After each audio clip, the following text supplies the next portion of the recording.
हाल ही में ईरान में जो हुआ है, उसने जंग के सारे नियम ही बदल दिए हैं। ये कोई छोटी मोटी झड़प नहीं थी, बल्कि एक झलक थी कि भविष्य की लड़ाइयां कैसी होंगी और कैसे जीती जाएंगी। तो चलिए इसी को आज जरा डिटेल में समझते हैं। सवाल ये है, क्या $20,000 का एक हथियार $1 ट्रिलियन की सुपर पावर मिलिट्री को मात दे सकता है? ये कोई हाइपोथेटिकल सवाल नहीं है, बल्कि दुनिया भर के रक्षा मंत्रालयों में, पेंटागन में इसी पे बहस छिड़ी हुई है। और ईरान ने हाल ही में जो किया, उसने एक ऐसा जवाब दिया है जिसके बारे में किसी ने सोचा भी नहीं था। एक ऐसा जवाब जो सारी पुरानी सोच को हिलाकर रख देगा। तो सबसे पहले बात करते हैं उस एक घटना की जिसने सब कुछ बदल दिया। हम बात कर रहे हैं एक अमेरिकी एयरबेस की। कोई ऐसा वैसा बेस नहीं, बल्कि एक किला, अरबों डॉलर के डिफेंस सिस्टम से लैस, जिसे भेदना नामुमकिन माना जाता था। लेकिन फिर आई 27 मार्च 2026 की तारीख, और ये जो नामुमकिन होने का भ्रम था, वो चकनाचूर हो गया। ये आज के ज़माने की डेविड और गोलियत की कहानी है। सच में, एक तरफ है अमेरिका का E3 Sentry super spy plane, कीमत $300 मिलियन से भी ज्यादा, मतलब आसमान में उड़ता हुआ एक पूरा का पूरा कमांड सेंटर। और दूसरी तरफ ईरान का शहीद कमिकाजे ड्रोन, कीमत करीब $20,000, एक नई कार से भी सस्ता। ये जो फर्क है ना, ये हैरान कर देने वाला है। तो 27 मार्च 2026 को हुआ क्या? लगभग 30 ड्रोन्स का एक झुंड और साथ में कई बैलिस्टिक मिसाइलें, इन्होंने मिलकर प्रिंस सुल्तान एयरबेस पर हमला बोल दिया। ये कोई अंधाधुन हमला नहीं था, नहीं, ये एक सोची समझी, बिल्कुल सटीक योजना थी। सस्ते ड्रोन्स और मिसाइलों का एक डेडली कॉम्बिनेशन, और इन्होंने उस किले की दीवारों को भेद दिया जिसे कोई छू भी नहीं सकता था। और इसका नतीजा, इतिहास में पहली बार अमेरिका का एक E3 सेंट्री एयरक्राफ्ट जंग के मैदान में सफलतापूर्वक टारगेट करके मार गिराया गया। ये सिर्फ एक प्लेन का गिरना नहीं था, ये एक बहुत बड़ा सिंबॉलिक मोमेंट था। अमेरिका के सबसे एडवांस्ड जासूसी विमानों में से एक को मार गिराया गया था। पूरी दुनिया के मिलिट्री प्लानर्स को एक सीधा संदेश गया, द गेम हैज चेंज्ड। तो सवाल उठता है कि ईरान ने आखिर ये किया कैसे? देखिए, उनके पास अमेरिका से बेहतर फाइटर जेट्स नहीं हैं, न ही बड़े बड़े जंगी जहाज हैं। तो उन्होंने एक अलग ही गेम खेला।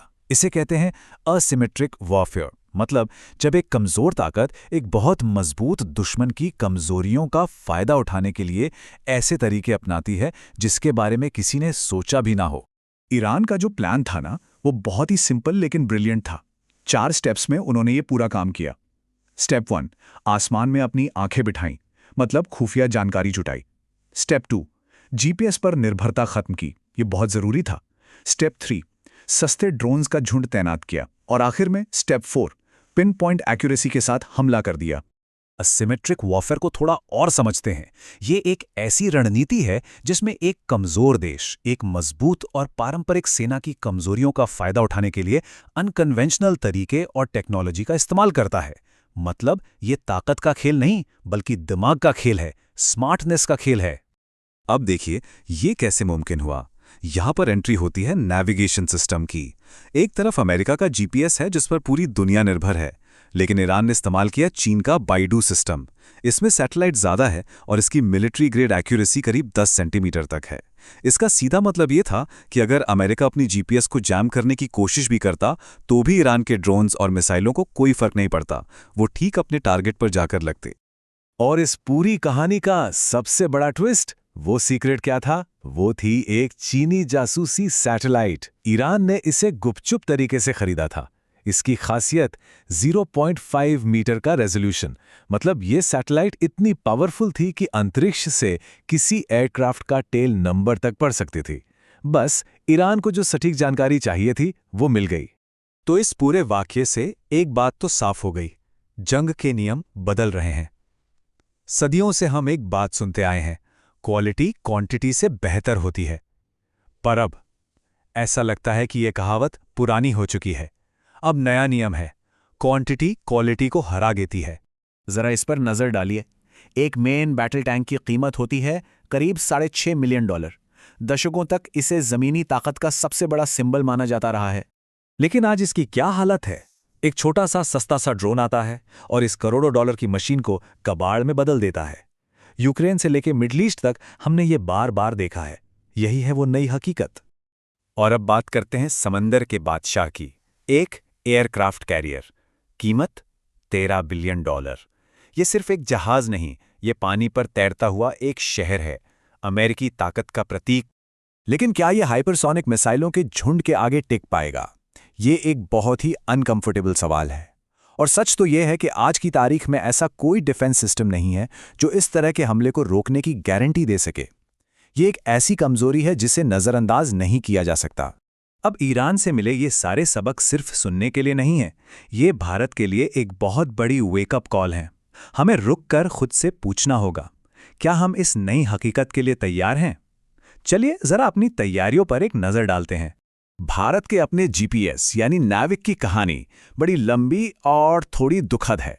1999 में कारगिल जंग के वक्त अमेरिका ने हमें जीपीएस देने से मना कर दिया था। तभी हमें लगा कि हमारा अपना सिस्टम होना चाहिए। 2013 से 2018 के बीच नाविक सैटेलाइट्स लॉन्च भी हुई, लेकिन 2026 तक आते आते रिपोर्ट्स ने कंफर्म किया कि सैटेलाइट्स में गंभीर खराबी आ रही है और अब ये सिस्टम काम नहीं कर रहा है। 27 साल का लंबा सफर और नतीजा सिफर। ये सिर्फ एक टेक्निकल फेलियर नहीं, ये एक राष्ट्रीय सुरक्षा का मुद्दा है। और जब बात सैटेलाइट्स की आती है तो फर्क और भी साफ दिखता है। भारत का प्लान है अगले 5 साल में करीब 50 मिलिट्री सैटेलाइट्स लॉन्च करने का, और चीन के पास आज कितने हैं? 150 से भी ज्यादा। मतलब हम एक ऐसी रेस में बहुत पीछे हैं जिससे हम हार नहीं सकते। ड्रोन के मामले में भी हमारी दुविधा साफ नजर आती है। हमारा अपना शॉर्ट रेंज ड्रोन नागास्त्र 1, उसके ऑर्डर बहुत कम हैं। जो लॉन्ग रेंज ड्रोन है शेषनाग 15, वो अभी टेस्टिंग में ही हैं। और हम क्या कर रहे हैं? $3.5 बिलियन खर्च करके 31 अमेरिकी MQ-9B ड्रोन खरीद रहे हैं। और मजे की बात यह है कि ये वही ड्रोन है जिन्हें ईरान ने बार बार मार गिराया है। तो अब सवाल ये है कि भारत को आगे क्या करना चाहिए? इस नई दुनिया में टिके रहने के लिए हमें क्या कदम उठाने होंगे? अब आराम से बैठने का वक्त नहीं है, अब वक्त है कुछ बड़े और कड़े फैसले लेने का। तो एक्शन प्लान क्या होना चाहिए? सबसे पहले नेविगेशन सिस्टम को तुरंत ठीक करना होगा। दूसरा, सस्ते ड्रोन्स और स्वॉर्मिंग टेक्नोलॉजी का मास प्रोडक्शन शुरू करना होगा। तीसरा, टैंकों और एयरक्राफ्ट कैरियर्स जैसे महंगे आइटम्स पर हो रहे खर्च को दोबारा सोचना होगा। चौथा, हाइपरसोनिक और एंटीशिप मिसाइलों के डेवलपमेंट को तेज करना होगा। पांचवां, हम जो भी विदेशी हथियार खरीदें उसका सोर्स कोड हासिल करना होगा ताकि हमारी संप्रभुता बनी रहे। और आखिर में लेजर, साइबर और AI जैसी नेक्स्ट जेन टेक्नोलॉजी में इन्वेस्ट करना होगा। ये सिर्फ सुझाव नहीं है, ये आज की ज़रूरतें हैं। और आखिर में ये सब कुछ आके इस एक सवाल पर टिक जाता है, क्या भारत आने वाले कल की जंग के लिए बीते हुए कल की सेना तैयार कर रहा है? क्योंकि जंग का तरीका बदल रहा है और अगर हम नहीं बदले तो बहुत देर हो जाएगी। भविष्य किसी का इंतजार नहीं करता।